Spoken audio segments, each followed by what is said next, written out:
everyone. The topic for today is buyback of shares. Myself, Dr. Shiva Nair. Now let us see introduction.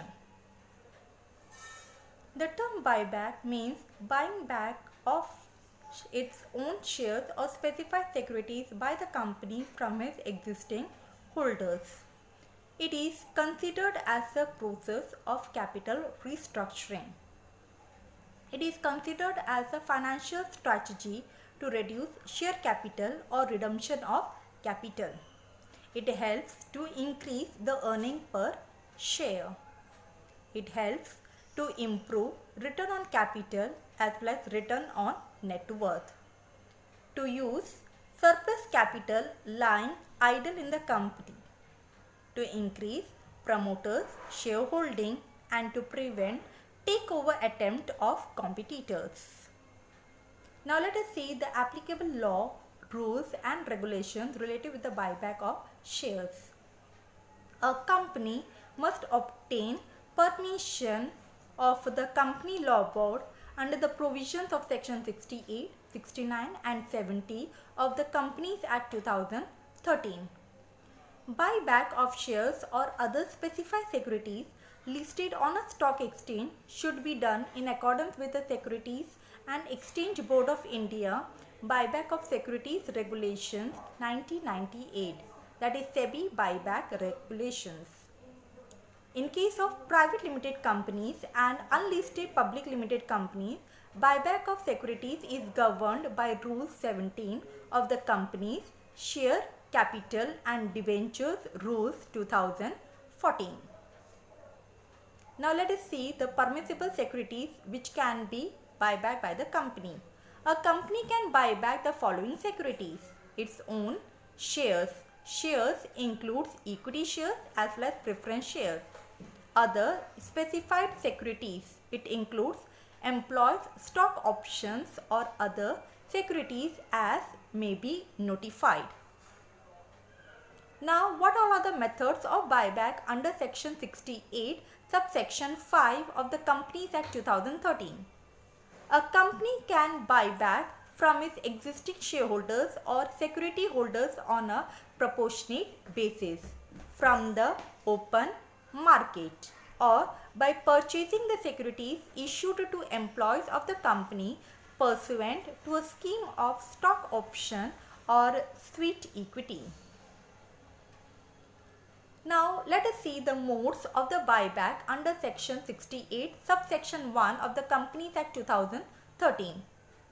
The company can buy back if it is permitted out of free reserves, securities premium account or proceeds of the issue of any shares or other specified securities.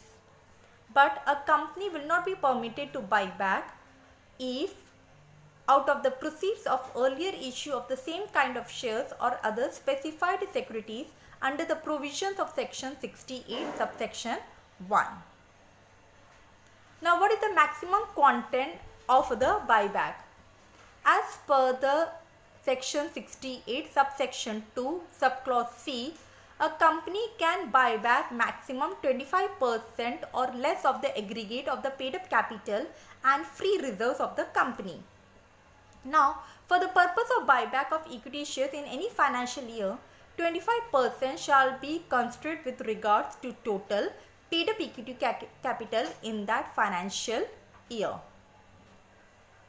In case if the company is using free reserves or securities premium for the purpose of buyback, then an amount equal to the par value of the securities bought back has to be transferred to the capital redemption reserve account and the same has to be disclosed in the balance sheet. Now let us see the conditions of the buyback. Buyback should be authorized by the Articles of Association of the company. A special resolution must be passed at the general meeting of the company. But if the buyback is 10% or less than a resolution at board meeting, it must be passed. Post buyback, the debt equity ratio of the company should not be more than 2:1. Only fully paid up shares and securities are permitted to buy back in a financial year. No offer or buyback shall be made within a period of 1 year from the date of the closure of the preceding offer of buyback. The company is not permitted to utilize any money borrowed from bank or financial institution for the purpose of buyback. As per Rule 17, subsection 3, a company must declare its insolvency in form number SH9 to the Register of Company, and if the shares of the company is listed in the stock exchange, then it is also to be declared to the SEBI.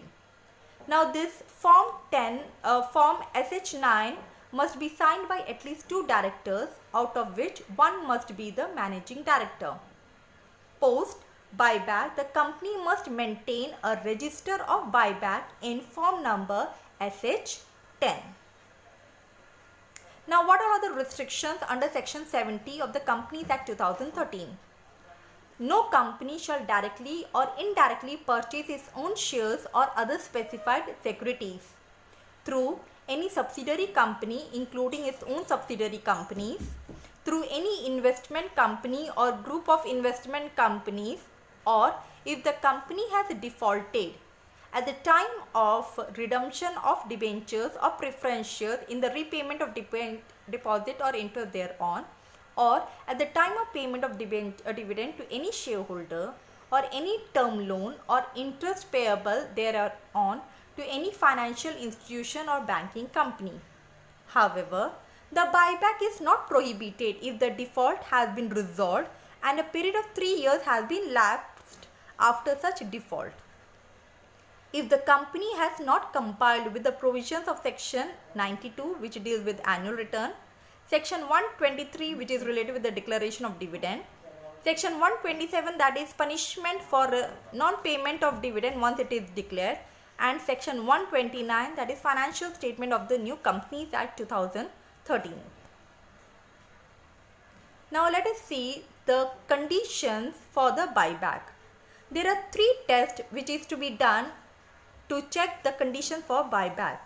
Test number 1, maximum limit of amount of equity shares to be bought back should not exceed 25% of the total paid up capital and free reserve. Test number 2, maximum limit of number of equity shares to be bought back in any financial year should not exceed 25% of its total paid up equity capital.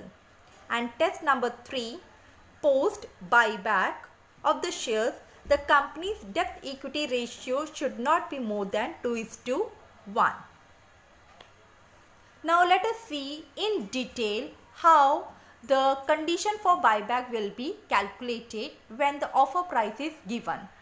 There are total 6 steps are involved. Step number 1 is sources, that is from where the company is going to get money for the purpose of buyback. So under sources there are 3 things are there: general reserve, profit and loss account, and securities premium. So these are the 3 sources which a company can utilize for the purpose of buyback as per the Companies Act 2013. The total of these 3 will be called as reserves and surplus. So by this, step 1 is over. Proceeding towards step number 2, 25% of own funds, which is also called as resource test. Now in this we have to consider reserves and surplus, which we will get from step 1, then equity capital and preference capital. Now as per Companies Act 2013, only fully paid up shares, that is equity shares and preference shares, can be buyback. In case if the shares are partly paid up, then prior to buyback of shares, the company has to make it fully paid up. The total of these 3 will be called as owned fund. But as per Companies Act 2013, only 25% of the owned funds can be buyback at a time in a financial year. Step 3, minimum owned fund, that is debt equity ratio test. For that, owned fund less 50% of debt. Now debt include secured as well as unsecured debts. Then we will get minimum owned funds. Step 4, 25% of paid up equity, that is also called as outstanding share test. For calculating this, we have to consider maximum number of shares which the company is having, then offer price at which the company is going to buy back, then buyback at offer price is equal to maximum number of shares multiplied by offer price. Now once this 4th step is over, moving towards step number 5, that is maximum possible amount of buyback. Now here we have to compare all the 4 steps. Out of this 4 step, whichever is the least amount, that will be considered as the maximum possible amount of buyback.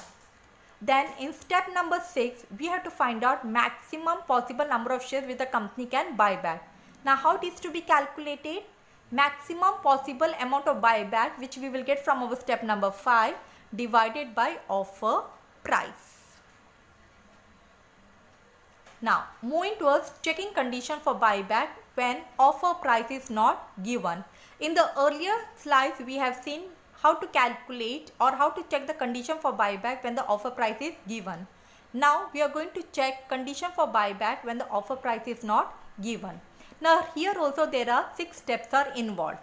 But in both the cases when offer price is given and when offer price is not given, first 3 steps are common. That is step 1 to find out the sources for buyback. Step 2, 25% of own fund, that is resource test. And step number 3, that is minimum own fund or debt equity ratio test. Till here it is same in both the cases. Now the change happens from step number 4. In step number 4, we have to calculate maximum possible amount of buyback, that is outstanding share test. Now here the least of 1, 2 and 3 will be considered. Now what is this 1, 2 and 3? Step 1, step 2 and step 3. So out of these 3 steps, whichever is the least figure, that will be considered as the maximum possible amount of buyback. Then in step number 5, 25% of the paid up equity at par. Now that is maximum number of shares. Now in step number 6, maximum possible offer price. Now how it is calculated? Maximum buyback which we will get from our step number 4, that is maximum possible amount of buyback divided by maximum number of shares. Maximum number of shares we will get from step number 5. So step number 4 divided by step number 5, we will get the maximum possible offer price which the company can offer to buy back its shares from its existing holders. I hope you liked my video. Thank you for sparing your time for watching my